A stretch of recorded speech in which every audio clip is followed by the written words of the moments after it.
Hello dear students, welcome back. Dear students, today is the revision period of class 8th math subject. Today we will discuss about the important sum for the chapter number 1, that is rational numbers. Means इस period ਦੇ ਵਿੱਚ ਅਸੀਂ ਪਰਮੇय ਸੰਖਿਆਵਾਂ ਦੇ जो important सम है ने जो टर्म 1 ਦੇ ਵਿੱਚ ਆ ਸਕਦੇ ਨੇ ਉਹ ਅਸੀਂ ਡਿਸਕਸ ਕਰਨ ਜਾ ਰਹੇ ਹਾਂ। ਤੇ ਪਹਿਲਾ ਸਮ ਜਿਹੜਾ ਤੁਹਾਡੀ ਸਕਰੀਨ ਤੇ ਫਲੈਸ਼ ਹੋ ਰਿਹਾ ਇਹ ਹੈ ਹੇਠ ਲਿਖਿਆਂ ਵਿੱਚੋਂ ਕਿਹੜਾ ਸਹੀ ਨਹੀਂ ਹੈ। ਤੇ ਵਿਦਿਆਰਥੀਓ ਇਹਦੇ ਵਿੱਚ ਸਭ ਤੋਂ ਪਹਿਲਾਂ ਜਿਹੜੀ ਆਪਸ਼ਨ ਜਿਹੜੀ ਦਿੱਤੀ ਹੈ a + b = b + a, ਇਹਨੂੰ ਬੱਚੋ ਅਸੀਂ ਕਮਿਊਟੇਟਿਵ ਪ੍ਰੋਪਰਟੀ ਆਖਦੇ ਹਾਂ। ਕਮਿਊਟੇਟਿਵ ਪ੍ਰੋਪਰਟੀ ਦਾ ਮਤਲਬ ਹੁੰਦਾ ਹੈ ਕਰਮ ਵਟਾਂਦਰਾ ਗੁਣ। ਠੀਕ ਹੈ, ਤੇ ਵਿਦਿਆਰਥੀਓ ਇਹ ਜੋੜ ਦੇ ਲਈ ਬੰਦ ਹੁੰਦੀ ਹੈ ਜੋੜ ਦੇ ਅੰਤਰਗਤ। ਇੱਦਾਂ ਹੀ ਬੱਚੋ ਗੁਣਾ ਦੇ ਲਈ ਵੀ ਕਮਿਊਟੇਟਿਵ ਪ੍ਰੋਪਰਟੀ ਜਿਹੜੀ ਆ 2 ਨੰਬਰ ਲਈ ਹੋਲਡ ਕਰਦੀ ਹੈ। ਠੀਕ ਹੈ, ਤਾਂ ਇਹ ਦੋਨੋਂ ਆਪਸ਼ਨ ਜਿਹੜੀਆਂ ਨੇ ਸਹੀ ਹੈਗੀਆਂ ਨੇ। ਠੀਕ ਹੈ, ਜਿਹੜੀ ਥਰਡ ਆਪਸ਼ਨ ਹੈ ਇਹ ਪਿਆਰੇ ਵਿਦਿਆਰਥੀਓ ਇੱਥੇ ਹੈਗਾ ਇਹ ਇੱਕ ਹੋਰ ਗੁਣ ਲੱਗ ਰਿਹਾ ਕਿ 3 ਸੰਖਿਆਵਾਂ ਦਾ ਜਿਹੜੀ ਗੁਣਾ ਹੈਗੀ ਆ ਉਹ ਕਿਸ ਤਰ੍ਹਾਂ ਕਰ ਸਕਦੇ ਆ। ਅਸੀਂ ਪਹਿਲਾਂ a ਤੇ b ਦੀ ਗੁਣਾ ਕਰਕੇ c ਵਿੱਚ c ਦੇ ਨਾਲ ਗੁਣਾ ਕਰ ਸਕਦੇ ਹਾਂ, ਜਾਂ ਫਿਰ ਜਿਹੜੇ ਲਾਸਟ ਵਾਲੇ 2 ਨੰਬਰ ਹੈਗੇ ਨੇ ਉਹਨਾਂ ਨੂੰ ਗੁਣਾ ਕਰਕੇ ਪਹਿਲੇ ਦੇ ਨਾਲ ਗੁਣਾ ਕਰਦੇ ਹਾਂ ਤਾਂ ਵੀ ਆਨਸਰ ਜਿਹੜਾ ਉਹ ਬਰਾਬਰ ਆਉਂਦਾ ਹੈ। ਇਸ ਪ੍ਰੋਪਰਟੀ ਨੂੰ ਬੱਚੇ ਕਹਿੰਦੇ ਨੇ ਐਸੋਸੀਏਟਿਵ ਪ੍ਰੋਪਰਟੀ, ਮਤਲਬ ਕਿ ਸਹਿਚਾਰਤਾ ਗੁਣ। ਠੀਕ ਹੈ, ਗੁਣਾ ਦੇ ਲਈ। ਓਕੇ, ਤੇ ਜਿਹੜੀ ਫੋਰਥ ਆਪਸ਼ਨ ਹੈਗੀ ਆ ਇਹ ਹੈਗਾ a - b = b - a। ਤੇ ਵਿਦਿਆਰਥੀਓ ਇਹਦੇ ਲਈ ਅਸੀਂ ਐਗਜ਼ਾਮਪਲ ਲੈ ਲੈਂਦੇ ਹਾਂ। ਜੇ ਅਸੀਂ a ਦਾ ਮੁੱਲ 3 ਮੰਨ ਲਈਏ ਤੇ b ਦਾ ਮੁੱਲ 1 ਮੰਨ ਲਈਏ ਤਾਂ ਬੱਚੋ ਇਹਨਾਂ ਦੋਨਾਂ ਨੂੰ ਮਾਈਨਸ ਕਰੋਗੇ ਤਾਂ 2 ਆਨਸਰ ਮਿਲੇਗਾ। ਇੱਦਾਂ ਹੀ ਬੱਚੋ ਜੇ ਅਸੀਂ ਇਹਨਾਂ ਨੂੰ ਇੰਟਰਚੇਂਜ ਕਰ ਦਿੰਦੇ ਆ ਤੇ ਵਿਦਿਆਰਥੀਓ 3 ਨੂੰ 1 ਦੇ ਵਿੱਚੋਂ ਘਟਾਉਣ ਤੇ ਤੁਹਾਨੂੰ ਮਿਲੇਗਾ -2। ਤਾਂ ਇਹ ਬਰਾਬਰ ਨਹੀਂ ਆਏ, ਇਸ ਕਰਕੇ ਇਹ ਅਸੀਂ ਕਹਿ ਸਕਦੇ ਹਾਂ ਕਿ a - b b - a ਦੇ ਇਕੁਅਲ ਨਹੀਂ ਹੁੰਦਾ ਹੈਗਾ। ਤਾਂ ਵਿਦਿਆਰਥੀਓ ਇਹਦਾ ਆਨਸਰ ਡੀ ਆਪਸ਼ਨ ਆਏਗੀ, ਜੋ ਕਿ ਹੈ a - b = b - a। ਠੀਕ ਹੈ, ਕਿਉਂਕਿ ਇਹ ਬਰਾਬਰ ਨਹੀਂ ਹੁੰਦੇ ਹਨ। ਓਕੇ, ਸੋ ਵਿਦਿਆਰਥੀਓ ਸੈਕਿੰਡ ਸਮ ਜਿਹੜਾ ਹੈ ਇਹਦੇ ਵਿੱਚ ਕੀ ਹੈ ਹੇਠ ਲਿਖਿਆਂ ਵਿੱਚੋਂ ਕਿਹੜਾ ਸਹੀ ਨਹੀਂ ਹੈ। ਤੇ ਵਿਦਿਆਰਥੀਓ ਪਹਿਲੀ ਆਪਸ਼ਨ ਵਿੱਚ ਦੇਖੋ ਇਹ ਵਿੱਚੋਂ ਡਿਸਟ੍ਰੀਬਿਊਟਿਵ ਪ੍ਰੋਪਰਟੀ ਹੈ ਜਿਸ ਨੂੰ ਅਸੀਂ ਵੰਡਨਸ਼ੀਲਤਾ ਗੁਣ ਆਖਦੇ ਹਨ। ਸੈਕਿੰਡ ਦੇ ਵਿੱਚ ਵੀ ਵੰਡਨਸ਼ੀਲਤਾ ਗੁਣ ਲੱਗ ਰਿਹਾ ਹੈ।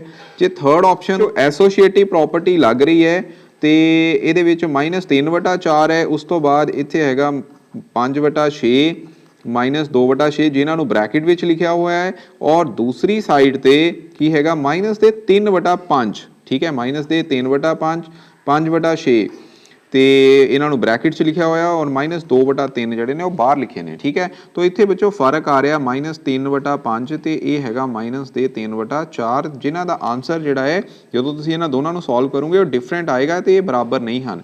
ਤਾਂ ਇਹੀ ਆਪਸ਼ਨ ਜਿਹੜੀ ਹੈ ਬੱਚੋ ਸੀ ਆਪਸ਼ਨ ਇਹਦੀ ਰੋਂਗ ਆਪਸ਼ਨ ਹੈਗੀ ਆ। ਠੀਕ ਹੈ, ਅਗਲੀ ਆਪਸ਼ਨ ਜੇ ਫੋਰਥ ਵੱਲ ਦੇਖਦੇ ਹੋ ਤਾਂ ਵਿਦਿਆਰਥੀਓ ਫੋਰਥ ਆਪਸ਼ਨ ਜਿਹੜੀ ਹੈ ਇਹ ਐਸੋਸੀਏਟਿਵ ਪ੍ਰੋਪਰਟੀ ਨੂੰ ਹੀ ਸ਼ੋ ਕਰਦੀ ਹੈ ਤੇ ਇਹ ਕਰੈਕਟ ਆਪਸ਼ਨ ਹੈਗੀ ਹੈ, ਜਿਹੜੀਆਂ ਨੇ ਗਿਵਨ ਹੈਗੀਆਂ ਨੇ। ਠੀਕ ਹੈ, ਤੇ ਵਿਦਿਆਰਥੀਓ ਇਹ ਗੁਣ ਕਿਹੜਾ ਹੋਇਆ ਇਹਨੂੰ ਕਹਿੰਦੇ ਨੇ ਪਰਮੇय ਸੰਖਿਆਵਾਂ ਲਈ ਜੋੜ ਕਰਮ ਵਟਾਂਦਰਾ ਗੁਣ। ਠੀਕ ਹੈ, ਜੋੜ ਦੇ ਅੰਤਰਗਤ ਕਰਮ ਵਟਾਂਦਰਾ ਗੁਣ, ਮਤਲਬ ਕਿ ਕਮਿਊਟੇਟਿਵ ਪ੍ਰੋਪਰਟੀ ਫॉर ਐਡੀਸ਼ਨ। ਠੀਕ ਹੈ, ਤਾਂ ਆਨਸਰ ਆਏਗਾ ਸੀ ਆਪਸ਼ਨ। ਨੈਕਸਟ ਬੱਚੋ ਫੋਰਥ ਸਮ ਹੈ ਹੇਠ ਲਿਖਿਆਂ ਵਿੱਚੋਂ ਪਰਮੇय ਸੰਖਿਆ a/b ਲਈ ਕਿਹੜਾ ਜੁੜਾਤਮਿਕ ਤਤਸਮਕ ਹੈ। ਵਿਦਿਆਰਥੀਓ ਇਹਦੇ ਵਿੱਚ ਤੁਹਾਨੂੰ ਸੰਖਿਆ ਦਿੱਤੀ ਹੈ ਪਰਮੇय ਸੰਖਿਆ a/b, ਔਰ ਇਹਦਾ ਜੇਕਰ ਤੁਸੀਂ ਜੁੜਾਤਮਿਕ ਉਲਟ ਕਰਮ ਲਿਖਣਾ ਹੈ ਤਾਂ ਜੁੜਾਤਮਿਕ ਉਲਟ ਬੱਚੋ ਇਹਦਾ ਆਏਗਾ -b/a। ਠੀਕ ਹੈ, ਤਾਂ ਆਪਸ਼ਨ ਇਹਦੀ ਆਏਗੀ ਸੀ ਜਿਹੜੀ ਆ ਰਾਈਟ ਆਨਸਰ ਹੈਗਾ ਹੈ। ਠੀਕ ਹੈ, ਅਗਲਾ ਹੈ ਹੇਠ ਲਿਖਿਆਂ ਵਿੱਚੋਂ ਪਰਮੇय ਸੰਖਿਆ a ਲਈ ਕਿਹੜਾ ਗੁਣਾਤਮਿਕ ਉਲਟ ਹੈ। ਗੁਣਾਤਮਿਕ ਉਲਟ ਬੱਚੋ a ਲਈ ਗੁਣਾਤਮਿਕ ਉਲਟ ਦੱਸਣਾ ਹੈ। ਇਹਦੇ ਵਿੱਚ ਬੱਚੋ ਅਸੀਂ ਕੀ ਕਰਦੇ ਹਾਂ ਥੱਲੇ ਵਾਲੀ ਵੈਲਿਊ ਨੂੰ ਉੱਪਰ ਲੈ ਜਾਂਦੇ ਹਾਂ, ਉੱਪਰ ਵਾਲੀ ਨੂੰ ਨੀਚੇ ਲੈ ਜਾਂਦੇ ਹਾਂ, ਤਾਂ ਇਹਦਾ ਆਨਸਰ ਆਏਗਾ 1/a। ਆਪਸ਼ਨ ਨੰਬਰ 3 ਹੀ ਇਹਦਾ ਆਨਸਰ ਸਹੀ ਹੈਗਾ। ਅਗਲਾ ਹੈ ਬੱਚੋ 2 ਲਗਾਤਾਰ ਸੰਖਿਆਵਾਂ ਦੇ ਵਿਚਕਾਰ ਕਿੰਨੀਆਂ ਪਰਮੇय ਸੰਖਿਆਵਾਂ ਹੁੰਦੀਆਂ ਹਨ।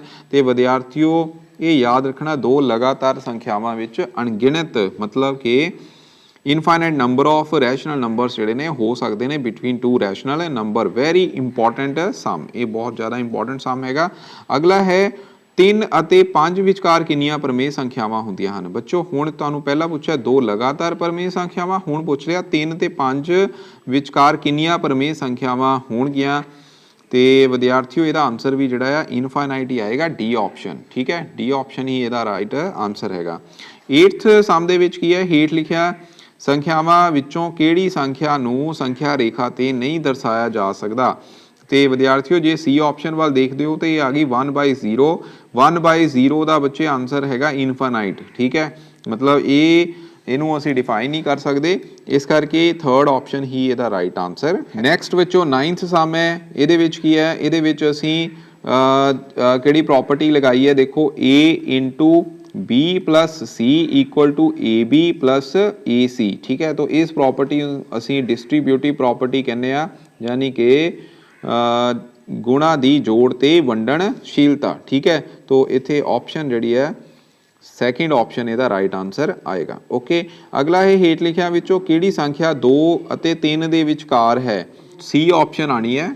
ਸੀ ਆਪਸ਼ਨ ਕਿਉਂ ਆਣੀ ਹੈ, ਇਹਦੇ ਬਾਰੇ ਬੱਚੋ ਤੁਸੀਂ ਜ਼ਰੂਰ ਸੋਚਿਓ। ਇਸ ਜਦੋਂ ਤੁਹਾਨੂੰ ਇਸ ਤਰ੍ਹਾਂ ਦੋ ਸੰਖਿਆਵਾਂ ਦੇ ਦੇਣ ਤੇ ਉਹਨਾਂ ਦੇ ਵਿਚਕਾਰ ਕੋਈ ਸੰਖਿਆ ਪੁੱਛੀ ਹੋਵੇ ਤੇ ਇਹ ਸਾਰੀਆਂ ਫ੍ਰੈਕਸ਼ਨ ਵਿੱਚ ਹੀ ਆਨਸਰ ਹੈਗੇ ਨੇ। ਠੀਕ ਹੈ, ਤੇ ਫ੍ਰੈਕਸ਼ਨ ਵਿੱਚ ਹੋਣ ਕਰਕੇ ਇੱਥੇ ਤੁਹਾਨੂੰ ਇਹ ਪਤਾ ਨਹੀਂ ਲੱਗਣਾ, ਇਸ ਕਰਕੇ ਇਹਨਾਂ ਨੂੰ ਕੀ ਹੈਗਾ, ਤੁਸੀਂ ਇਹਨਾਂ ਦੇ ਹਰ ਬਰਾਬਰ ਕਰ ਲੈਣੇ ਨੇ। ਹਰ ਬਰਾਬਰ ਮਤਲਬ ਕਿ ਡਿਨੋਮੀਨੇਟਰ ਸੇਮ ਕਰਕੇ ਫਿਰ ਇਹਦਾ ਬੱਚੇ ਪਤਾ ਲਗਾਇਆ ਜਾ ਸਕਦਾ। ਪਲੀਜ਼ ਇਹਨੂੰ ਖੁਦ ਆਪਣੀ ਕਾਪੀ ਤੇ ਜ਼ਰੂਰ ਕਰਨਾ। ਠੀਕ ਹੈ, ਉਸ ਤੋਂ ਬਾਅਦ ਅਗਲਾ ਹੈਗਾ 11th ਸਮ। ਇਹ ਹੈ ਬੱਚੋ -3/4 ਦਾ ਜੁੜਾਤਮਿਕ ਉਲਟ ਕਰਮ। ਬੱਚੋ ਇਹਨੂੰ ਕਰਾਂਗੇ ਆਪਾਂ ਪਲੱਸ ਦੇ 3/4।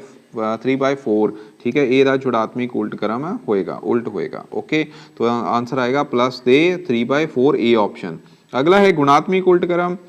ਤੇ ਬੱਚੋ ਗੁਣਾਤਮਕ ਉਲਟ ਕਰਨ ਲਈ ਅਸੀਂ ਕੀ ਕਰਦੇ ਆ, ਅਸੀਂ साइन नहीं चेंज करते, सिर्फ नीचे वाली वैल्यू ਨੂੰ ਉੱਪਰ ਲੈ ਜਾਂਦੇ, ਉੱਪਰ ਵਾਲੀ ਨੂੰ नीचे। तो आंसर आएगा बी ऑप्शन मल्टीप्लिकेटिव आइडेंटिटी। तो बच्चों मल्टीप्लिकेटिव आइडेंटिटी ਲਈ ऑप्शन आंदी है 1, ਇਹ याद रखना। ठीक है, 1 ਹੁੰਦਾ ਹੈ मल्टीप्लिकेटिव आइडेंटिटी।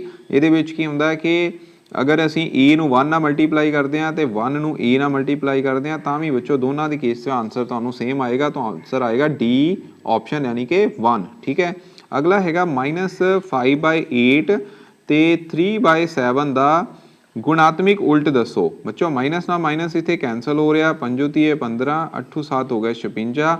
ਤੇ ਹੁਣ ਅਸੀਂ ਗੁਣਾਤਮਕ ਉਲਟ ਦੱਸਣਾ ਹੈ ਤੇ ਬੱਚੋ ਉਹਦੇ ਵਿੱਚ ਥੱਲੇ ਵਾਲੀ ਵੈਲਿਊ ਨੂੰ ਉੱਪਰ ਲੈ ਜਾਓ, ਉੱਪਰ ਵਾਲੀ ਨੂੰ ਨੀਚੇ ਲੈ ਆਓ। ਤੇ ਇਹ ਬਣ ਗਿਆ 56/15, मतलब कि ऑप्शन नंबर फर्स्ट। ठीक है, ਇਹਦਾ ਆਨਸਰ ਆਏਗਾ। ठीक है, अगला ਵਿੱਚੋਂ ਕੁਐਸਚਨ ਹੈ ਇਹ ਜਿਹੜਾ 13 ਸਮ ਹੈ ਇਹਦੇ ਨਾਲ ਹੀ ਰਿਲੇਟਡ ਹੈਗਾ। ਇੱਥੇ ਤੁਹਾਨੂੰ ਇਹ ਜਿਹੜੀ 1 ਸੀਗਾ ਆਇਡੈਂਟੀਟੀ ਦਿੱਤੀ ਸੀ, ਉਹ ਆਇਡੈਂਟੀਟੀ ਨੂੰ ਹੁਣ ਅਸੀਂ ਯੂਜ਼ ਕਰ ਰਹੇ ਹਾਂ। ਠੀਕ ਹੈ, ਕੁਐਸਚਨ ਹੈਗਾ -4/5 ਨੂੰ 1 ਨਾਲ ਮਲਟੀਪਲਾਈ ਕੀਤਾ, ਫਿਰ 1 ਨੂੰ 4/5 ਨਾਲ ਮਲਟੀਪਲਾਈ ਕੀਤਾ ਮਾਈਨਸ ਦੇ, ਤਾਂ ਆਨਸਰ -ਦੇ 4/5 ਹੀ ਆਇਆ। तो ਬੱਚੋ ਇਹ ਹੈਗਾ ਗੁਣਾ ਲਈ ਇਹ ਹੈਗਾ ਗੁਣਾਤਮਕ ਤਤਸਮਕ, यानी कि बी ऑप्शन ਇਹਦਾ ਆਏਗੀ ਮਲਟੀਪਲੀਕੇਟਿਵ ਆਇਡੈਂਟੀਟੀ। ਅਗਲਾ ਸਮ ਬੱਚੋ ਹੈ ਇਹਦੇ ਵਿੱਚ ਕਿਹੜਾ ਗੁਣ ਵਰਤਿਆ ਗਿਆ ਹੈ, ਇਹਨੂੰ ਧਿਆਨ ਨਾਲ ਦੇਖਣਾ। ਸਮ ਹੈਗਾ ਹੈ -19/29 ਇਨਟੂ ਅਗਲਾ ਹੈ 20/19। ठीक है, 29 ਨਾਲ 29 ਇੱਥੇ ਕੱਟ ਰਿਹਾ, 19 ਨਾਲ 19 ਕੱਟ ਰਿਹਾ, ਮਾਈਨਸ ਨਾਲ -1 ਕੱਟ ਰਿਹਾ, ਮਾਈਨਸ ਨਾਲ ਮਾਈਨਸ ਕੱਟ ਰਿਹਾ, तो आंसर आ रहा 1। ठीक है, तो ये हो गया फिर ਕੀ ਹੋ ਗਿਆ ਬੱਚੋ, ਇਹ ਹੈ ਗੁਣਾਤਮਕ ਉਲਟ। ਠੀਕ ਹੈ, ਇਹਨੂੰ ਕਹਾਂਗੇ ਆਪਾਂ ਗੁਣਾਤਮਕ ਉਲਟ ਗੁਣ ਜਿਹੜਾ ਹੈਗਾ ਇੱਥੇ ਵਰਤਿਆ ਗਿਆ ਹੈ। ਠੀਕ ਹੈ ਵਿਦਿਆਰਥੀਓ, ਥਰਡ ਸਮ ਕੀ ਹੈ ਕਿ ਹੇਠਾਂ ਲਿਖਿਆਂ ਵਿੱਚੋਂ ਕਿਹੜੀ ਸੰਖਿਆ 2 ਤੋਂ ਛੋਟੀ ਨਹੀਂ ਹੈ। ਛੋਟੀ ਨਹੀਂ ਹੈ ਬੱਚੋ ਪੁੱਛਿਆ ਹੈ, ਤੇ ਵਿਦਿਆਰਥੀਓ 0 ਦੇ ਲੈਫਟ ਸਾਈਡ ਤੁਹਾਨੂੰ ਪਤਾ ਮਾਈਨਸ ਦੀਆਂ ਵੈਲਿਊਜ਼ ਆਉਂਦੀਆਂ ਨੇ। ਠੀਕ ਹੈ, ਤਾਂ ਇਸ ਤਰ੍ਹਾਂ ਅਸੀਂ ਮਾਈਨਸ ਦੀਆਂ ਵੈਲਿਊਜ਼ ਲਿਖ ਦਾਂਗੇ ਔਰ ਇੱਧਰ ਨੂੰ ਵੈਲਿਊਜ਼ ਜਿਹੜੀਆਂ ਨੇ ਘਟਦੀਆਂ ਨੇ। ਠੀਕ ਹੈ, तो ਇਹਦੇ ਵਿੱਚ ਜੇ -4 ਦੀ ਗੱਲ ਕਰੀਏ ਤਾਂ -4 ਵੀ 2 ਤੋਂ ਛੋਟੇ ਨੇ। ਠੀਕ ਹੈ, -2.5 ਇੱਥੇ ਆ ਜਾਣਗੇ, ਇਹ ਵੀ ਛੋਟੇ ਨੇ। ਤੇ ਮਾਈਨਸ ਦੇ 15/7 ਕਿੰਨਾ ਹੋਇਆ ਬੱਚੋ, ਇਹ ਆ ਗਿਆ ਬੱਚੋ 5 7 × 14, तो 2 ਪੁਆਇੰਟ ਸਮਥਿੰਗ ਆ ਜਾਣਾ। ਉਹ ਵੀ ਜਿਹੜਾ ਆ ਉਹ ਵੀ 2 ਦੇ ਕਿੱਧਰ ਆਏਗਾ, ਖੱਬੇ ਪਾਸੇ ਦਾ, ਮਤਲਬ ਇਹ ਵੀ ਛੋਟੀ ਹੋ ਗਈ। ਠੀਕ ਹੈ, ਤਾਂ 0 ਜਿਹੜੀ ਆ ਉਹ ਸੱਜੇ ਪਾਸੇ ਆ ਰਹੀ ਹੈ, ਤਾਂ ਆਨਸਰ ਆਏਗਾ ए ऑप्शन। ठीक है, 19 ਸਮ ਕੀ ਹੈ, ਹੇਠਾਂ ਲਿਖਿਆਂ ਵਿੱਚੋਂ ਕਿਹੜੀ ਸੰਖਿਆ -1 ਅਤੇ 0 ਦੇ ਵਿਚਕਾਰ ਆਏਗੀ। -1 ਤੇ 0 ਦੇ ਵਿਚਕਾਰ ਵਿੱਚੋਂ ਕਿਹੜੀ ਸੰਖਿਆ ਆਣੀ ਹੈ, ਇਹਨੂੰ ਬੱਚੋ ਹੁਣ ਕਿਸ ਤਰ੍ਹਾਂ ਕਰਾਂਗੇ, ਆਓ ਇਹ ਸਮ ਕਰਦੇ ਹਾਂ। तो ਵਿਦਿਆਰਥੀਓ ਇਹਨੂੰ ਕਰਨ ਲਈ ਕੀ ਕਰਾਂਗੇ, ਦੇਖੋ -1 ਤੇ 0 ਦੇ ਵਿਚਕਾਰ ਸਾਨੂੰ ਸੰਖਿਆਵਾਂ ਪੁੱਛੀਆਂ ਨੇ। ਤੁਹਾਨੂੰ ਆਪਸ਼ਨ ਕਿਹੜੀਆਂ ਦਿੱਤੀਆਂ ਨੇ, ਆਪਸ਼ਨ ਇਹਦੇ ਵਿੱਚ -2 ਹੈਗੀ ਆ, -ਦੇ 7 5/7 ਹੈਗੇ ਆ, ਤੇ -ਦੇ 7/5 ਵੀ ਆਪਸ਼ਨ ਦਿੱਤੀ ਹੈ, ਤੇ ਇੱਕ ਆਪਸ਼ਨ ਦਿੱਤੀ ਹੈ ਤੁਹਾਨੂੰ -ਦੇ 3/2। ਠੀਕ ਹੈ, ਜੇ ਤੁਸੀਂ ਇਹਨਾਂ ਦੇ ਹਰ ਦੇਖੋ ਤਾਂ ਇੱਥੇ ਕਿਸੇ ਦਾ ਵੀ ਹਰ ਬਰਾਬਰ ਨਹੀਂ ਹੈ। ਤਾਂ ਕੰਪੈਰੀਜ਼ਨ ਕਿੱਦਾਂ ਕਰੋਗੇ, ਪਹਿਲਾਂ ਦੇ ਹਰ ਬਰਾਬਰ ਕਰਨੇ ਪੈਣੇ। ਉਹ ਬੱਚੋ ਕਿੰਨੇ ਆ, ਦੇਖੋ ਇਹਦਾ ਐਲਸੀਐਮ ਲਾਉਂਗੇ, 7 × 5 = 35 × 70 ਬਣ ਰਹੇ ਨੇ। ਠੀਕ ਹੈ, ਤਾਂ ਇਹਦਾ ਮਤਲਬ ਇੱਕ ਨੂੰ ਅਸੀਂ 1 ਨੂੰ ਅਸੀਂ ਕਿਸ ਤਰ੍ਹਾਂ ਲਿਖ ਸਕਦੇ ਹਾਂ -70/70, ਇਹਦੀ 0 ਨੂੰ ਲਿਖ ਸਕਦੇ ਹਾਂ -0/70, ਠੀਕ ਹੈ। ਤੇ 2 ਜਿਹੜਾ ਹੈਗਾ ਉਹਨੂੰ ਕੀ ਕਰੋਗੇ ਤੁਸੀਂ, ਉਹਨੂੰ ਬੱਚੋ 70 नीचे 70 बनाने ने, 70 ਨਾਲ ਉੱਪਰ ਥੱਲੇ ਮਲਟੀਪਲਾਈ ਕਰ ਦੋ, ਇਹ ਆ ਜਾਏਗਾ -140/70, ਠੀਕ ਹੈ। ਤੇ ਅਗਲਾ ਬੱਚੋ ਇਹਨੂੰ ਵੀ 70 ਬਣਾਉਣਾ ਹੈ, ਤੇ ਇੱਥੇ ਬੱਚੋ ਕੀ ਹੈ 10 ਨਾਲ ਗੁਣਾ ਕਰੋਗੇ, 50/70 ਆ ਜਾਏਗਾ।